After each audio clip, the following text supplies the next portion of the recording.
Bismillahirrahmanirrahim. Assalamualaikum warahmatullahi wabarakatuh.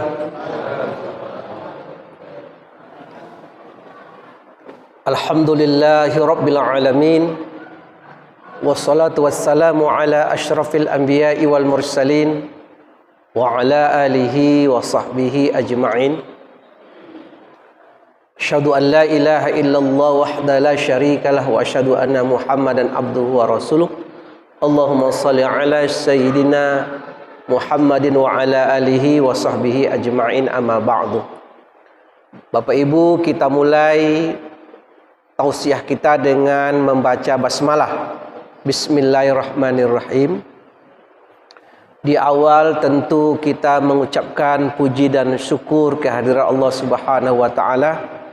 Kita masih diberikan nikmat, sehat badan, diterangkan hati dan pikiran kita untuk bisa duduk di masjid dari maghrib menjelang salat isya. Mudah-mudahan apa yang kita lakukan ini menjadi amal ibadah bagi kita bersama. Salawat dan salam kepada Nabi Muhammad sallallahu alaihi wasallam. Bapak Ibu, menjelang masuk waktu salat isya, jam 7:22, cepat ya. Jam 7:22, sekitar 40 menit lebih kurang, 45 menit. 45 menit setara dengan 1 jam mata pelajaran di SMA ya. 1 jam mata pelajaran, tidak sampai pula 2 jam. Dan dalam 45 menit ini, di situ juga nanti kita buka tanya jawab ya. Ibu sekalian, kami berikan pengantar ya, sekitar 15 menit. Ada 3 jenis harta. Ada 3 jenis harta di mana ketiga-tiganya ini Allah yang menentukan cara membaginya. Allah yang menetapkan ketentuan-ketentuan berapa bagian masing-masing itu tunduk terhadap kehendak dan ketentuan Allah Subhanahu wa taala. Apa saja 3 bentuk harta itu? Pertama namanya harta dari hasil rampasan perang, disebut dengan harta ghanimah, sebagaimana yang Allah sebut dalam surah Al-Anfal ayat 41 tentang cara membagi harta rampasan perang. Jadi begitu kaum muslimin terjadi perperangan kemudian mengalahkan musuh, otomatis akan mendapatkan harta-harta dari lawannya. Jadi seluruh aset yang dimiliki oleh lawan atau menaklukkan satu wilayah seperti wilayah Khaybar. Jadi ada namanya perang Khaybar. Jadi ada satu wilayah di Madinah namanya Khaybar, 160 km dari pusat kota Madinah. Khaybar ini satu wilayah yang menjadi pusat orang Yahudi untuk merancang dan bersengkongkol untuk menyerang Nabi di Madinah. Jadi Nabi menjadi penting menaklukkan wilayah Khaybar. Kemudian Nabi datang dengan 1.400 orang pasukan, tapi yang hanya sampai ke Khaybar sekitar 1.395, kurang 5 orang karena dalam perjalanan 5 orang ini sakit. Sementara Khaybar itu punya tentara 10.000 lebih. Khaybar ini kormanya korma terbagus, kemudian tingkat perdagangan masyarakat bagus, kemudian ditaklukkan oleh kaum muslimin. Begitu ditaklukkan, maka dapatlah harta dari ghanimah, harta dari wilayah yang ditaklukkan. Seperti apa cara pembagiannya? Allah yang tukang bagi. Bagaimana caranya? Harta itu 1/5 dari harta ghanimah. 1/5 itu sama dengan 20%. Jadi 20% dari harta tadi itu menjadi milik Allah dan Rasulnya. Menjadi milik Allah dan Rasul maksudnya dibagikan kepada fakir miskin, anak yatim. 4/5 sekitar 80% itu milik tentara yang ikut berperang, dengan rasio 2 bagian untuk kavaleri. Kavaleri itu yang berperang pakai onta, yang pakai kendaraan, ya pakai kuda. Jadi 1 bagian untuk orangnya, 1 bagian untuk operasional kudanya. Kemudian 2 bagian yang kavaleri, sementara yang infanteri, yang jalan kaki itu mendapat 1 bagian. Nah, ini harta rampasan perang, Allah yang membaginya. Yang kedua, yakni harta zakat. Nah, zakat itu Allah juga yang tukang bagi. Berapa dari 2,5%, kemudian kepada siapa saja diserahkan zakat itu, yakni di surah At-Taubah ayat 60 itu disebut asnafus samaniyah, mustahik zakat itu 8. Fakir, miskin, amil, mu'allaf, ya, fisabilillah, ibnu sabil, memerdekakan budak dan orang yang berhutang. Di luar yang 8 itu tidak boleh diberikan. Termasuk kepada anak yatim. Apakah anak yatim masuk dalam kelompok orang yang berhak menerima zakat? Jawabannya tidak masuk. Jadi anak yatim tidak masuk. Bolehkah zakat diberikan kepada anak yatim? Jawabannya tidak boleh. Kalaupun nanti diberikan kepada anak yatim, syaratnya bukan karena yatimnya, tapi karena dia miskin. Karena miskin itu dia dapat. Karena kalau karena anak yatimnya tidak boleh. Ada orang punya aset di Jalan Kaharudin, ini jalan apa kita nih?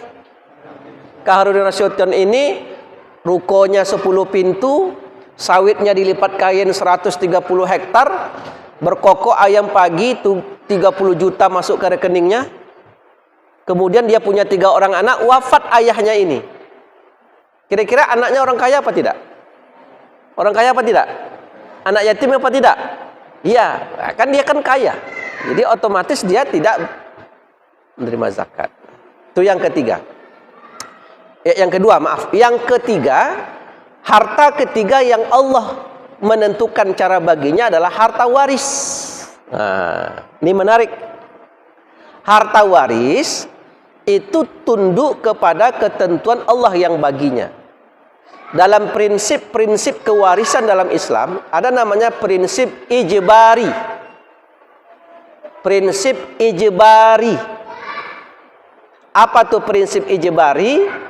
Ijbari adalah prinsip begitu seseorang wafat, harta itu akan terbagi dengan sendirinya tanpa melalui adanya kehendak atau perjanjian oleh pewaris calon yang wafat atau kehendak dari ahli waris. Dia akan terjadi begitu aja. Tidak perlu ada perjanjian, tidak perlu ada pemberitahuan. Itu namanya konsep ijbari. Dia akan berjalan dengan sendirinya. Nah, tapi kalau orangnya masih hidup, bagaimana cara membagi harta? Ya kalau orangnya masih hidup, dia tunduk pembagiannya kepada pemilik harta karena dia yang punya. Kalau masih hidup. Tapi kalau sudah wafat, tidak lagi tunduk kepada kemauan dia, tapi kepada kemauan Allah Subhanahu wa ta'ala. Itu konsep waris. Jadi Allah yang tukang bagi. Apa CPL-nya? Capaian pembelajaran yang kita lakukan dalam majlis talim ini. Supaya jemaah mengetahui. Biar aja Pak, tidak apa-apa. Biar aja anak-anak lari-lari. Karena saya terbayang anak saya sekarang di masjid lari-lari juga dia nih. Ayahnya pergi ceramah, anaknya lari-lari. Kalau tidak ada anak kecil sunyi pula kita nih. Ya. Nah, jadi agar jamaah mengetahui dan memahami sistem pembagian waris dalam Islam, meskipun tidak tahu cara menghitung, tapi minimal ketika tepat besok kasus di kita tak terkejut. Seperti ini caranya, tidak terkejut lagi. Nah, apa contohnya bahwa kewarisan itu terjadi dengan sendirinya? Saya buat contoh. Nah, nanti kita buka. Contoh begini. Seorang ayah meninggal dunia, seorang ayah wafat, mayit wafat.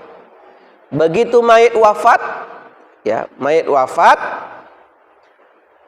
cek ke atas, ada ayah ibu apa tidak? Ternyata tidak punya ayah ibu, coret. Berarti mayit wafat tidak meninggalkan ayah ibu. Ya. Kemudian cek ke samping, punya istri atau tidak? Ternyata mayit wafat tidak memiliki seorang istri. Kok tidak punya Ustadz? Mungkin istrinya sudah duluan wafat atau mereka sudah bercerai.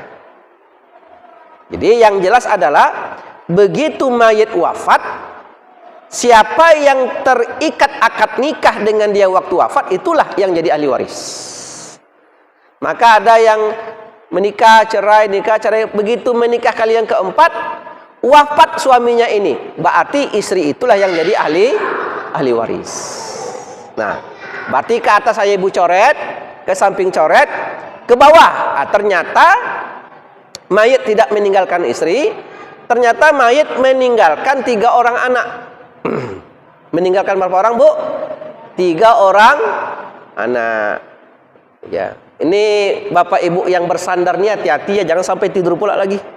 Nanti asyik-asyik ceramah tertidur pula nanti. Nah, 3. 2 laki-laki, 1 perempuan. Jadi ada si abang yang besar, si abang lagi 1 dan adik yang perempuan. Jadi dia meninggalkan 3 orang anak, laki-laki, laki-laki, perempuan. Saudara mayit dapat enggak Ustadz? Coret. Kenapa coret? Karena kalau mayit ada anak laki-laki kandung, otomatis saudara kandung terhalang jadi ahli waris. Nah, cek harta. Begitu dicek, harta mayit punya aset, ada rumah, ada tanah, ya, ada mobil, ada emas, ya. Ada apa namanya ini? Ada cincin, apa nama cincin batu akik yang 15 juta. Sekarang yang 15 juta itu berapa lagi? 700.000 lagi ya. Tapi umpamanya akik lagi naik-naik daun lah dulu. Dulu tak salah waktu akik naik daun nih, sepanjang jalan nih orang betul akik nih. Nah, sudah wirid, sudah maghrib, apa-apa gue pulang singgah dulu menengok-nengok tuh. Ya kan? Coba angkat tangan yang akiknya banyak. Anda usah lagi nanya. Nanti dibagi-bagi lah nanti. Ya. Nah, lanjut. Ternyata adalah harta mayit itu 1M. 1M berapa, Pak? 1M, 1 miliar. Saya pikir untuk ukuran kita sekarang 1 miliar itu dengan rumah, dengan mobil, dengan tanah rata-rata adalah. Kenapa? Karena rumah pada saatnya mungkin murah, tapi dengan berikut jalan, berikut bertambahnya tahun kan semakin mahal. 1M. Maka mayit meninggalkan harta 1M. Jadi dirupiahkan dia. Oke. Seperti apa cara baginya? Maka 1M ini akan terbagi dengan sendirinya. Siapa yang tukang bagi? Allah yang tukang bagi. Seperti apa caranya Ustadz? Al-Quran. Allah kan membaginya lewat petunjuk Al-Quran. Al-Quran mengatakan di surah berapa Ustadz? Surah An-Nisa ayat 11. Itu kontan-kontan itu. Nggak main-main, rinci dia. Apa kata Allah? Yusikumullah. Allah pesankan betul bagi kalian. Allah tetapkan betul, Allah wasiatkan betul bagi anak laki-laki kalian, lizzakari, bagi anak laki-laki, jikalau ayahnya wafat, kerabatnya wafat, mislu seminsal hazzil unsayen, 2 bagian anak perempuan. Nah, itu kata Allah, Pak. Dia tidak mau apa kata kita, apa kata ahli waris. 2 bagian anak perempuan. Berarti kalau 2 bagian anak perempuan, dengan metode matematik sekarang, kita buat 2 banding 1. 1 bagian untuk anak perempuan, 2 bagian untuk anak laki-laki.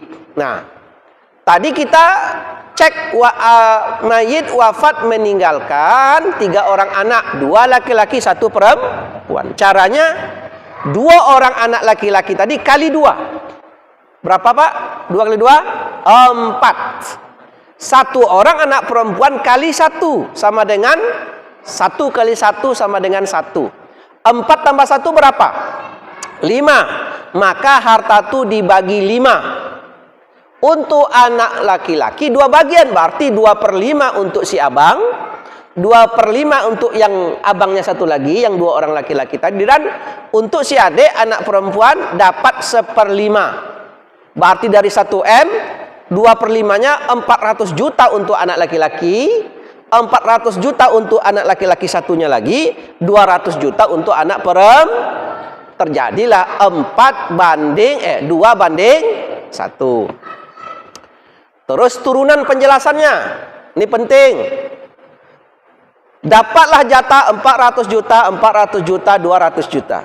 Nah, ternyata dari 2 orang laki-laki ini jaraknya jauh, jaraknya 27 tahun. Ada anak jaraknya 27 tahun dari abangnya. Anak apa namanya tuh? Anak soleh nama tuh. Anak lah kuliah dapatlah yang kete. Iko cucu kok ndak anak. Bapa japa haji. Itulah rezeki Allah Taala katanya kan. Nah, yang si laki-laki itu masih kecil, TKB, macam anak awak yang lari-lari tadi. Si abangnya sudah berumah tangga, punya anak, sekolah di pondok pula anaknya. Maka si abang yang sudah dewasa tadi tetap dapat 400 juta, yang kecil ini tetap jatahnya 400 juta. Karena yang ditengok itu adalah individu laki-lakinya. Tak boleh, Waang kan masih ketek. 50 juta untuk Waang. Boleh apa tidak? Kuotanya itu yang diambil, bukan besar kecilnya. Paham Bapak Ibu? Kan mantap seperti itu tuh. Nah, atau ada satu orang anak laki-laki ini, umpamanya ada 2 orang laki-laki yang dapat jatah 400. Satu orang di rumah sakit jiwa. Rupanya sudah ada kelainan jiwa itu sudah 4 tahun di rumah sakit jiwa. Satu sehat, insinyur, mantap, prestasi. Yang satu rumah sakit jiwa. Maka kuota mereka tetap 400 juta buat yang insinyur, tetap 400 juta buat yang di rumah sakit jiwa. Paham apa tidak? Tapi duitnya tentu dipegang oleh yang amanah. Wali namanya nanti. Ada namanya orang di bawah perwalian yang tidak bisa berhadapan di depan hukum. Contohnya, ya ahli waris yang gila tadi. Atau ada salah satu dari yang 2 ini, satu disabilitas. Anak berkebutuhan khusus, ada apa tidak? Di antara keluarga kita ada tuh. Umurnya 25 tahun, badan godang. Kalau awak tengok takwik awaknya. Tapi kemampuannya anak umur 3 tahun. Ya nak. Ada nak orang seperti itu?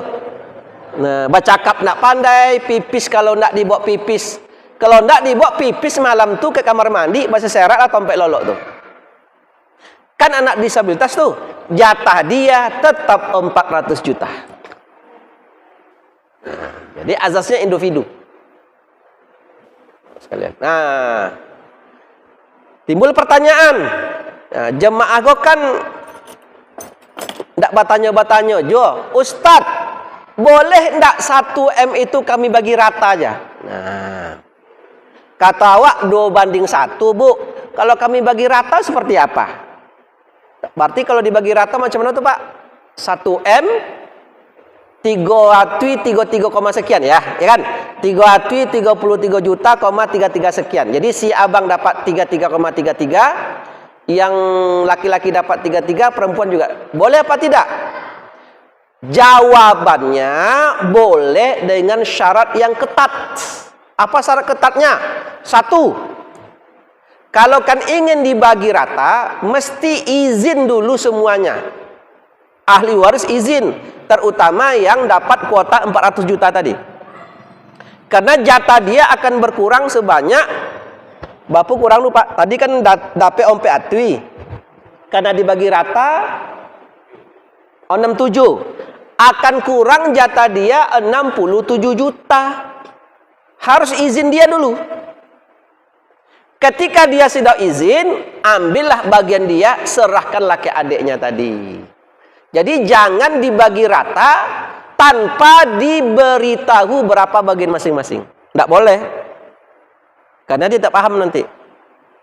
Kira-kira menurut Bapak Ibu, omu enggak abang itu? Omu, alhamdulillah.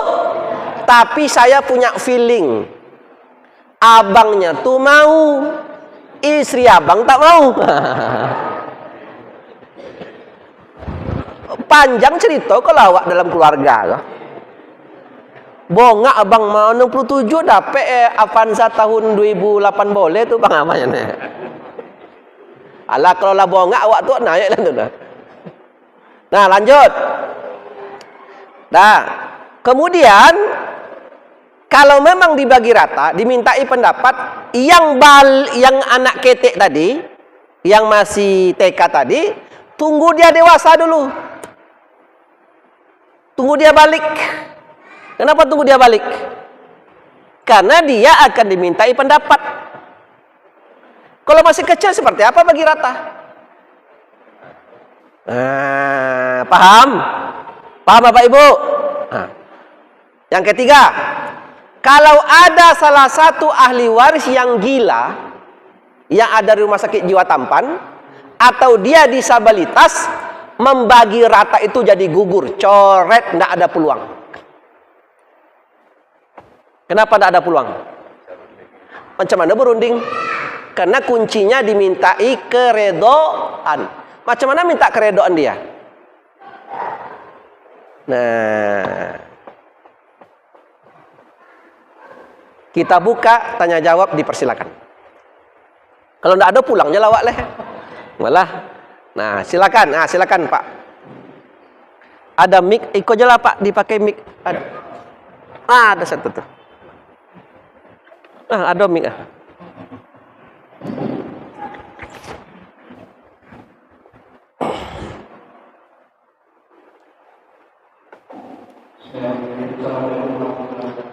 Waalaikumsalam.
Ya.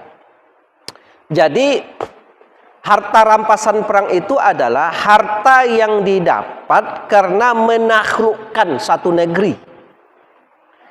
Ya itu kan boleh jadi kalau yang ditaklukkan satu wilayah mungkin ya unlimited hartanya kan, banyak sekali karena tanahnya, kebunnya, rumah-rumahnya kan. Tapi kan yang kita sebutkan sifatnya kebendaan yang bisa dibagi. Bininya jangan dibagi-bagi pula lagi, bininya, anaknya, anak gadisnya. Sifatnya kebendaan. Kita membahas hak-hak yang sifatnya harta, yang bisa dia dipindahkan, ya kan? Dan yang diwariskan itu kan hanya hak-hak kebendaan, Pak. Tidak boleh ayahnya jenderal wafat terus diwariskan jenderal ke anaknya, kan tidak. Karena yang diwariskan adalah sifat-sifat yang terkait dengan kebendaan. Itu satu ya. Yang kedua zakat. Orang yang tidak miskin tapi minta-minta zakat. Makanya yang menetapkan orang itu miskin atau tidak itu lewat keputusan kita pengurus. Pak RT, Pak RW, kita yang menetapkan orang itu. Tidak boleh orang menetapkan dirinya miskin.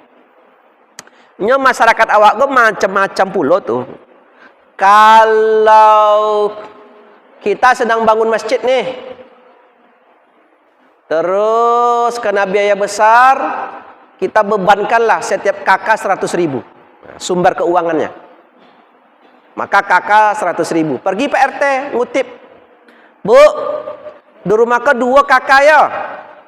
Apa gitu Pak RT? Iko ada sumbangan 1 kakak 100.000.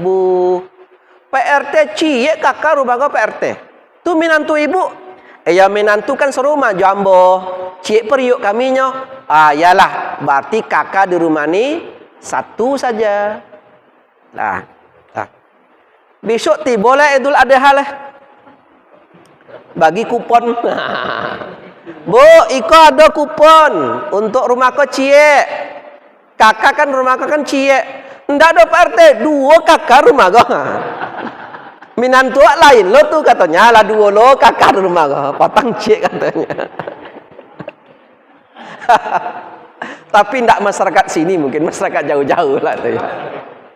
Jadi naik-naik turun kakak wak kau. Tengok apa keadaannya ya. Jadi ndak boleh orang menyatakan dirinya miskin, karena ada orang menyatakan miskin budaya. Nyomenya banyak, nyo datang pakai Honda ya, tapi nyo mengatakan apa ambo ndak dapat zakat, sanu dapat, akan begitu kadang-kadang kan. Maka keputusan kita. Ya, kalau kan bulio itu kan orang kan menggunakan seluruh potensi menggunakan seluruh alasan supaya dirinya dapat kan. Nama saja yang menguntungkan. Nah, jadi zakat itu hati-hati. Siapa yang menetapkan orang miskin ya kita. Dan beda wilayah, beda miskin. Mungkin di Jepang dia miskin, sampai di Indonesia mungkin dia kaya kan. Karena indeksnya itu kan berbeda. Yang ketiga soal, nah ini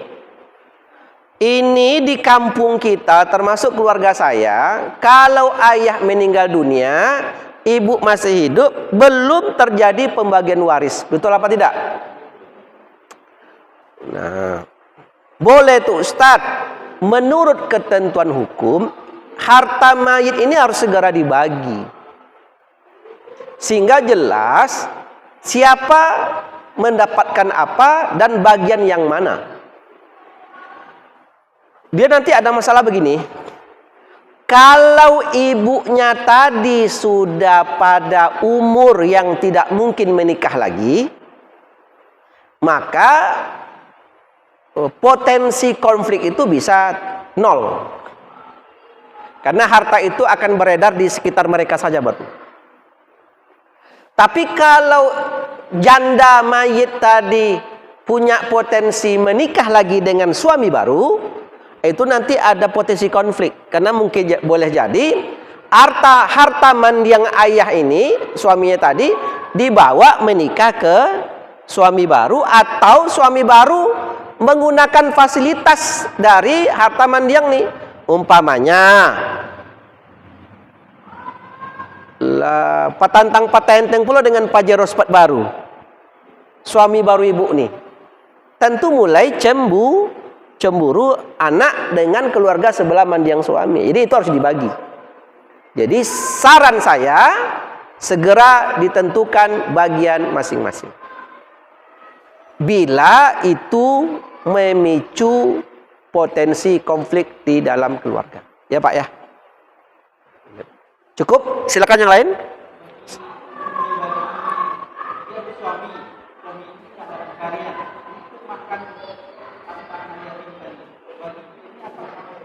Ya, jadi ternyata ibu tadi punya suami tidak bekerja. Yang dia hanya dapat nafkah dari istrinya. Nah, caranya begini Pak, apakah dia memakan harta anak yatim? Boleh jadi ia memakan jatah bagian dari istri itu saja baru. Kalau kita ingin berbaik sangka ya. Paham Pak ya? Mungkin kan otomatis kan sang istri kan dapat bagian. Dan mudah-mudahan istri itu memberi makan suami barunya.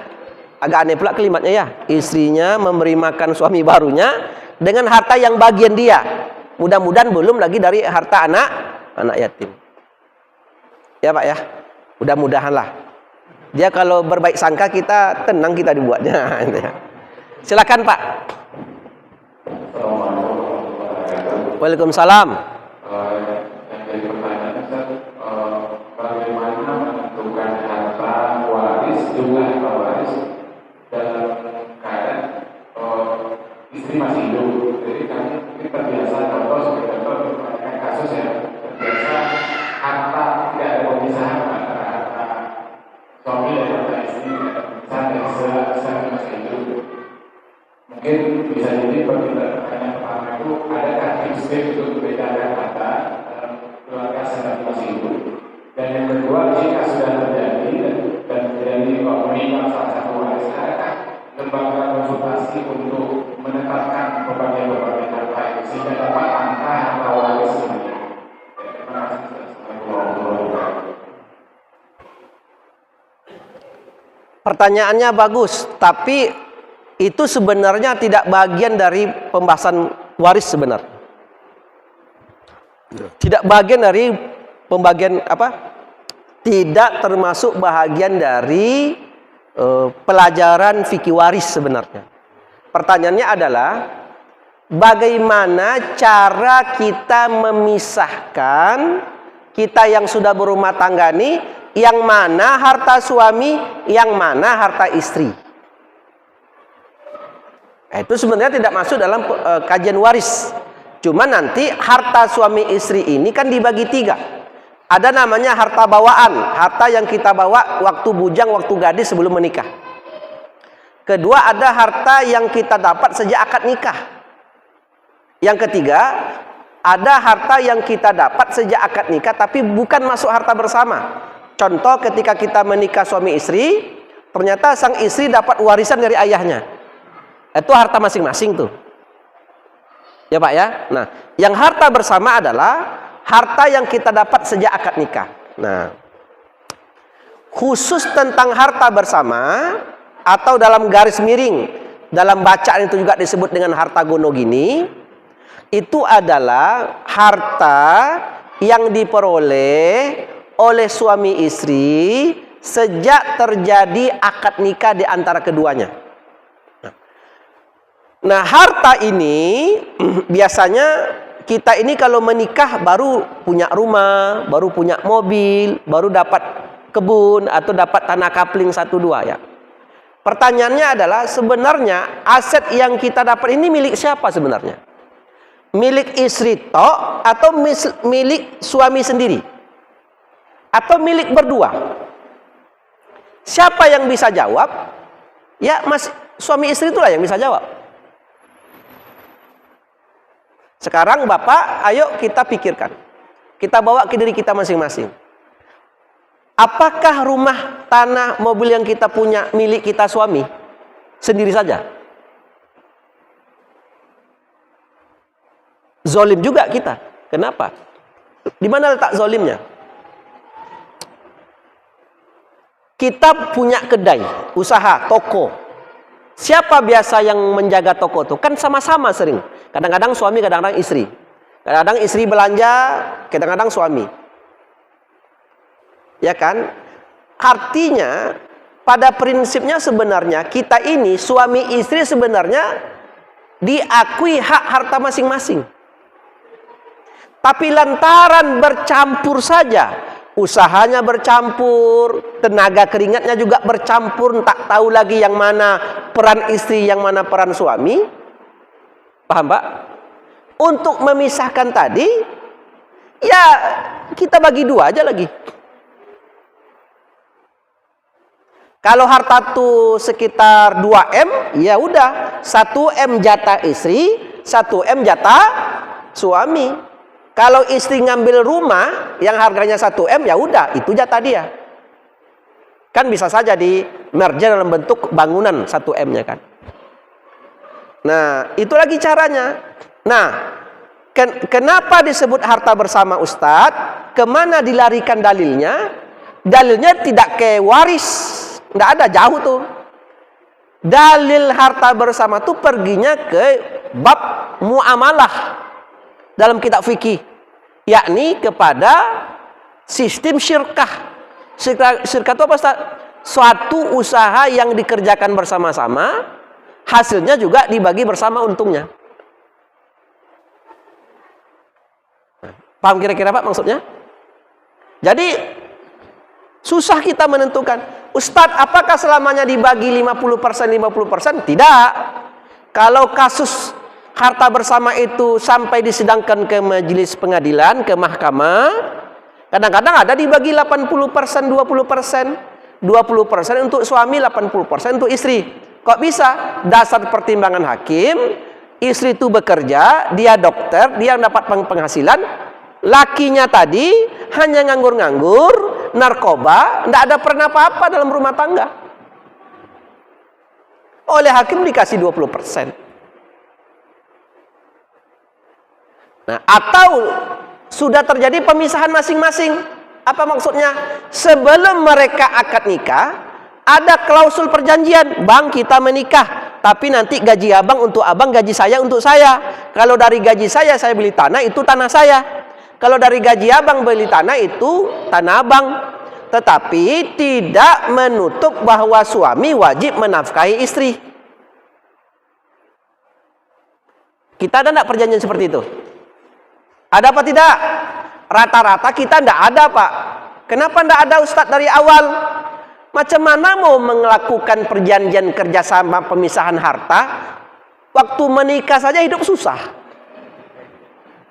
Jangan bicara harta, bisa nikah aja alhamdulillah, Pak. Ya Pak kau ya.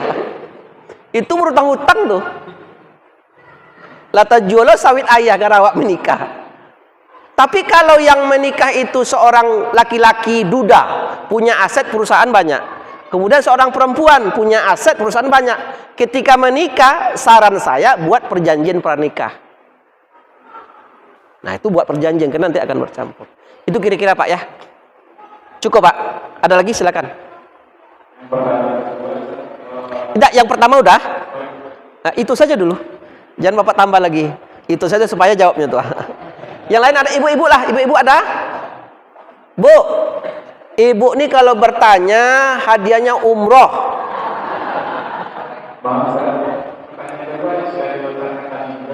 Ya silakan. Terjadi kebingungan di antara keluarga untuk menentukan juga apa yang akan diwariskan dan sebagainya. Apakah ada lembaga untuk keluarga mengadu atau menjadi penengah bapak?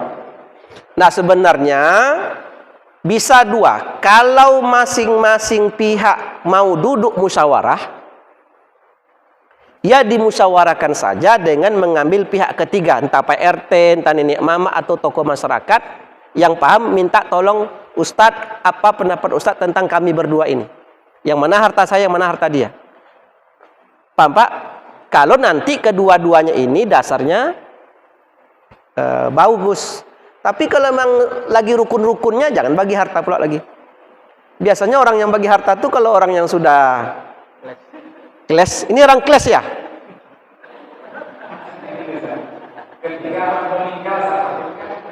Oh, wafat salah satu. Ya.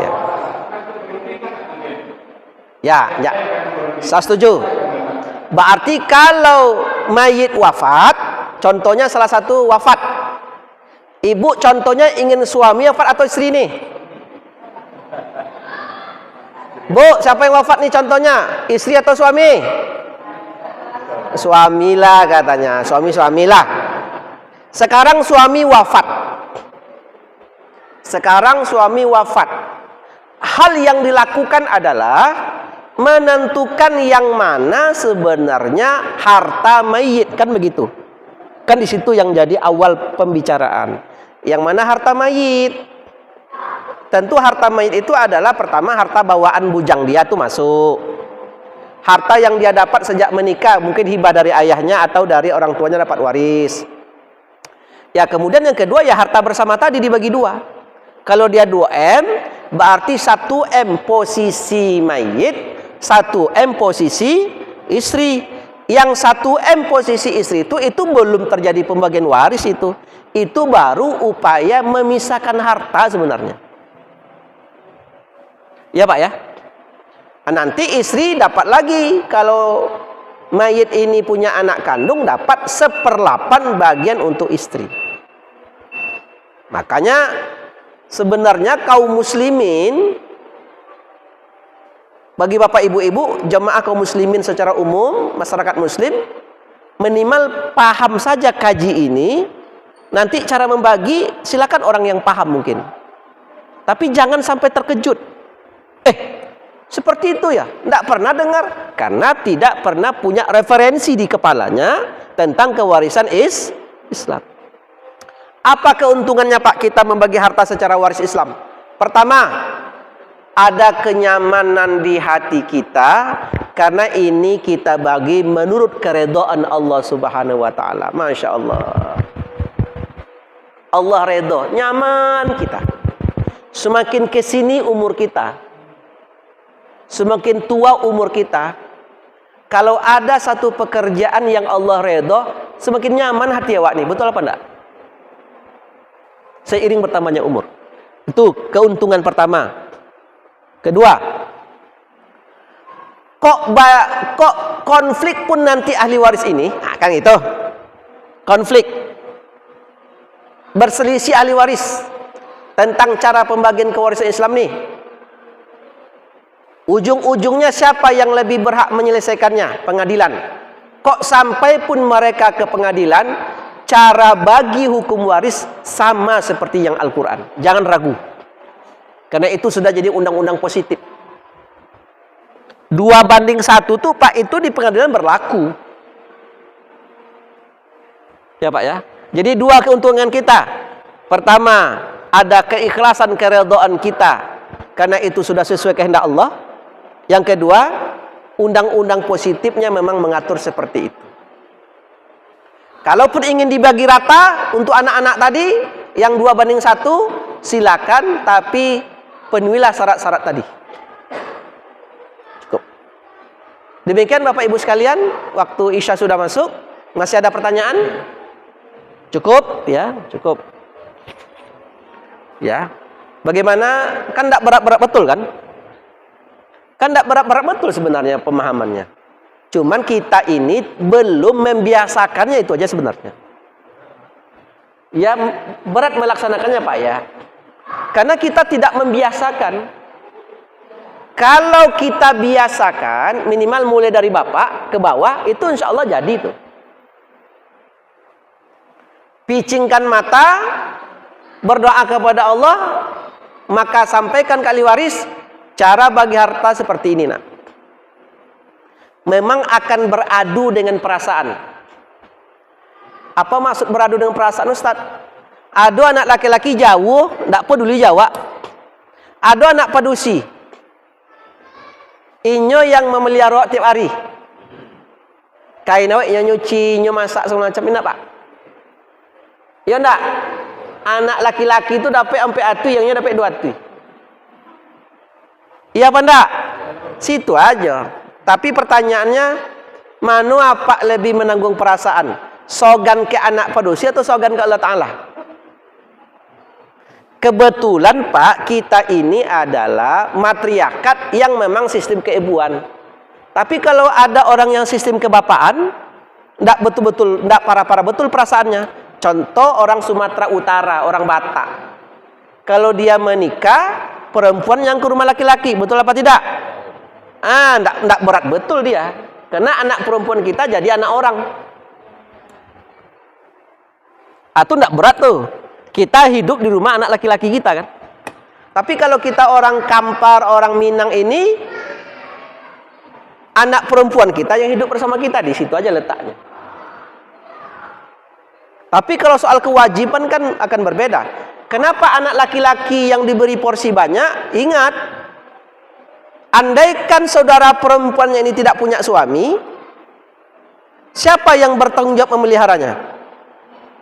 Saudara laki-laki kandung. Wajib Pak. Jadi kita laki-laki ini Pak, andaikan kalau bahasa kampung kami, andaikan sanak padusi awak tidak punya junjung, apa nama junjung nama istilah, tidak punya suami, maka dia wajib kita bawa ke rumah kita, kita yang memeliharanya.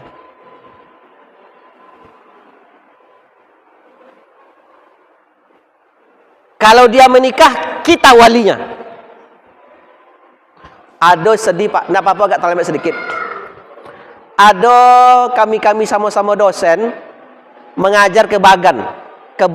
Jadi ada dosen dari Unri ini, lah 33 tahun tidak menikah. Lah dibully dek kawan-kawan, lah doket 35 tidak menikah, dibully dek kawan-kawan. Dosen PNS awak banyak PT, tidak menikah-nikah.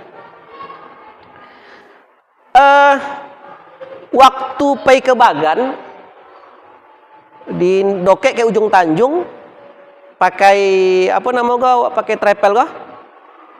Tiba-tiba berhentinya Pak, berhenti. Kemudian penyok ke belakang rumah orang.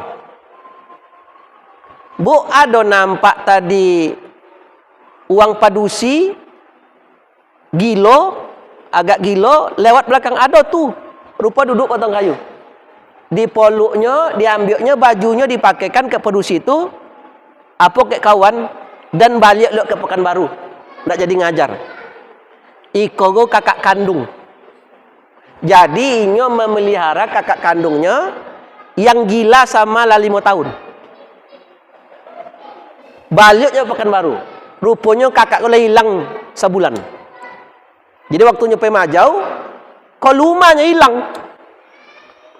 Apa nama bajalannya tadi tanpa bisa balik sebulan. Ikolah alasan kenapa saya belum menikah. Kira-kira kalau saya menikah dengan seorang perempuan, sanggup nggak dia serumah dengan saya bersama kakak saya nih? Akan berpikir orang tuh. Saya yang menyuapkan makan, memandikannya Pak, kakak padusinya. Inilah yang menyebabkan saya belum menikah. Angkat tangan orang semuanya.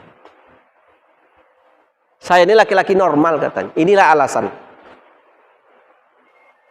Hilang, begitu nampak, langsung berhenti. Allah Ta'ala Maha Kuasa itulah. Lah kurus, lah berkudis-kudis, rambut lah kusit masai. Dibukanya bajunya, dipeluk, bawa pulang balik. Nah itulah. Kan tanggung jawab seorang laki-laki kan, kandung ke saudaranya. Nah inilah. Kalau nanti saya menikah katanya, coba kalian carikan perempuan, syaratnya satu. Kalau mau dia memelihara kakak saya nih, saya jadikan dia istri.